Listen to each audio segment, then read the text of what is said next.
Welcome learners. In this module we are going to discuss a very important topic, that is jurisdiction of cybercrime.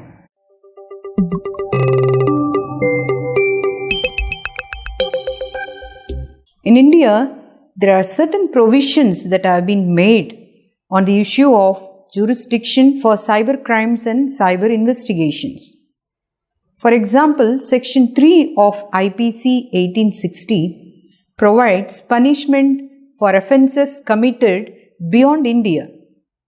So naturally this brings cybercrimes along with its numerous issues concerning jurisdiction.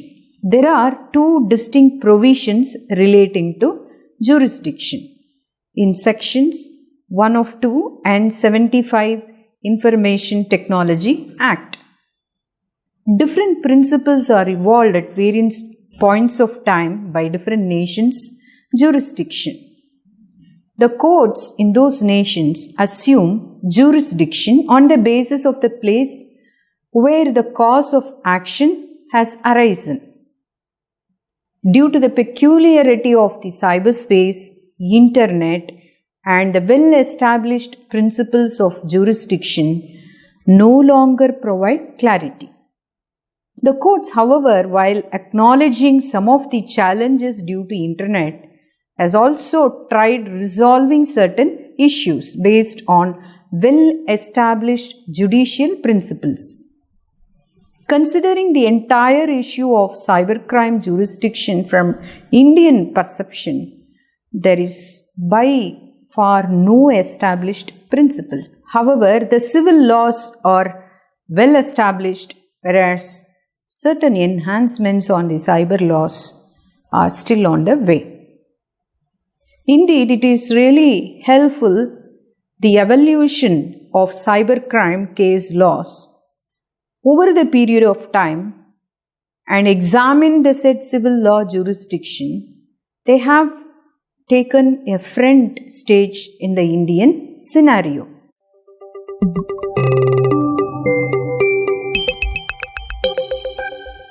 India being highly populated country, of course a developing country, has so many challenges compared to countries like USA and China.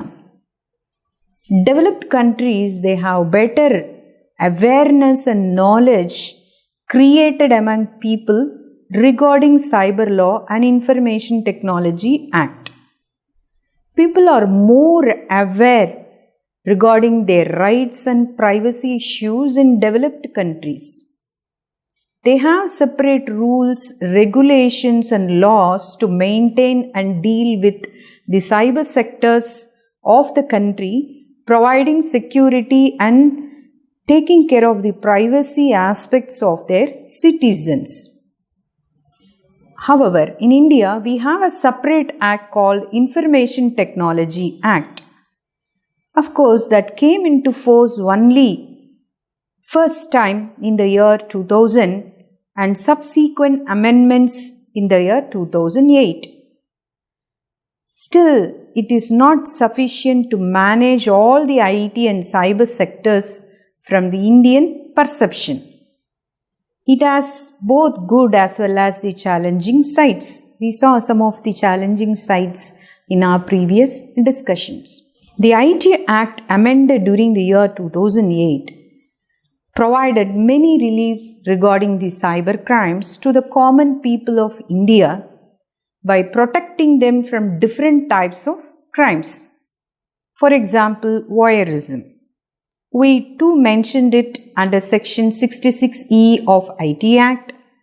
Another example is Section 345C of IPC 1860 and the hacking mentioned under Section 43 of Information Technology Act. Of course, all these have provided a comfortable platform for the citizens. China and USA, they had new cybersecurity law that has restrictions to conduct business in foreign companies and countries to protect their countries by controlling the cyber crime rates. On the other hand, India has to make some more efforts to improve their country's efficiency to provide better services and protection in cyber sector. For this, the Government of India in the year 2013 introduced a national cyber security policy.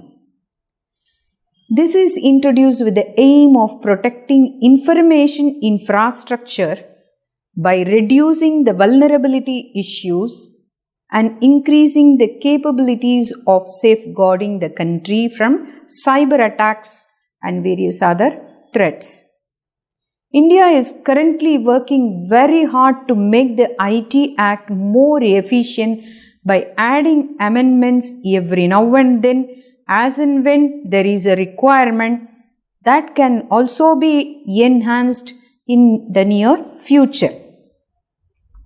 Our country is also becoming complete on par with other foreign developed countries as far as the cyber and IT protection sectors are concerned.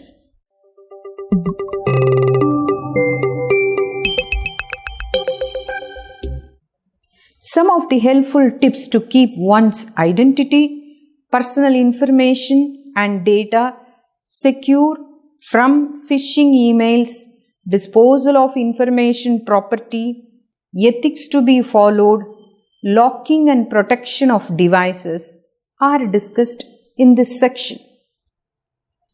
They are the most common challenges almost every one of us are facing today. This can easily be handled with the best practices and the tips. First of all, let's take the phishing emails.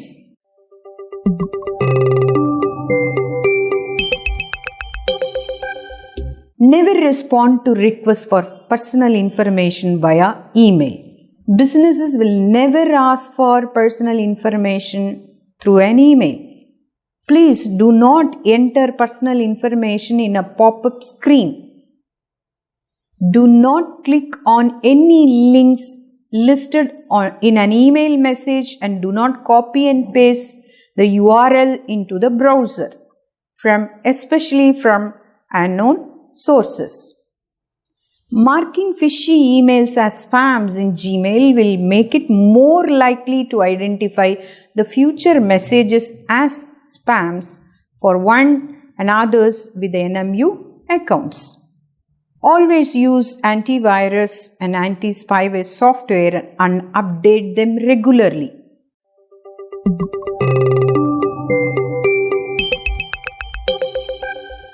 Kindly destroy or the shared hard copy or the confidential documents that contain personal information such as social security numbers, credit card numbers, bank account numbers, and other health records. Ensure one uses the right tools when destroying and disposing of personal information records, or the one stored on a media, or the one stored in a computer and the mobile devices.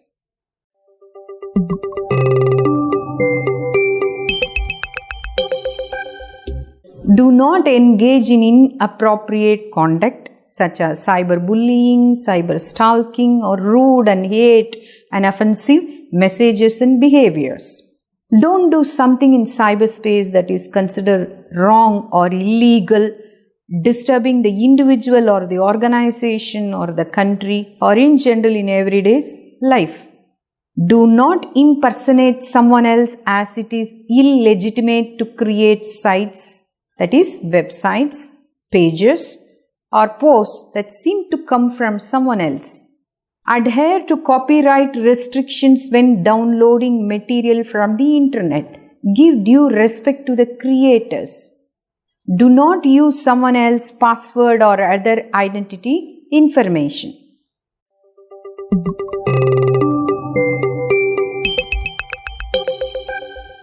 It takes only a few seconds to secure one's computers and help protect it from unauthorized access. Lock down the computer every time while leaving the desk. Set up a screensaver that will lock the computer after a preset time period and once again asking for a password to log in back. If the computer used by more than one person, one may want to create individual accounts with unique login and password. Always choose a strong password. A good password should always include the uppercase letters, the lowercase letters, numerals, special characters, etc. Very difficult to guess. Do not set option that allows a computer to remember your password.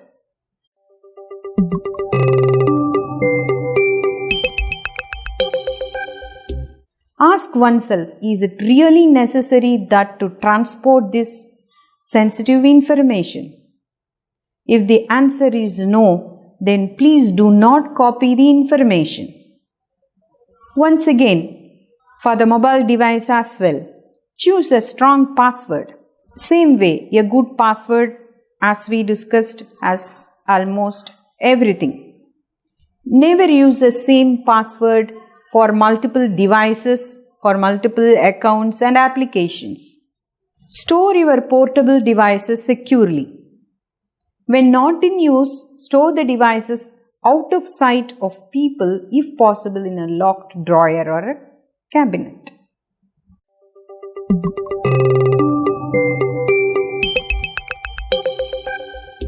So we have to protect our mobile devices with the use of passwords.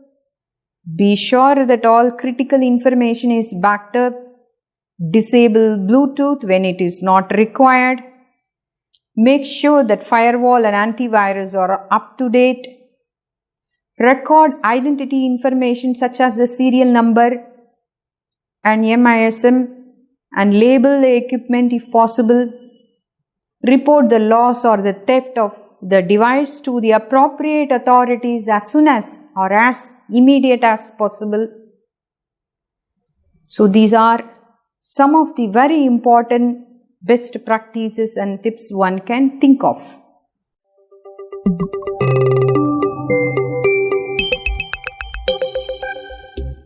Dear learners, this week course, of course the last week course on cybersecurity, clearly discussed about the evidence of email and SMS, how it can be used as an evidence in the court.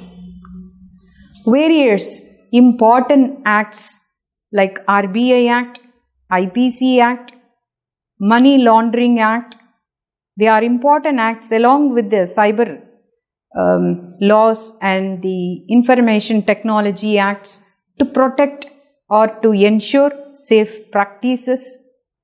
Finally, the jurisdiction and where we are compared to other countries' cyber laws and Information Technology Acts, etc. And finally, the best ethical practices one should always ensure to have a very safe operations in the cyberspace. Hope to meet you all again in some other course on MOOCs. Welcome. Thank you for the opportunity.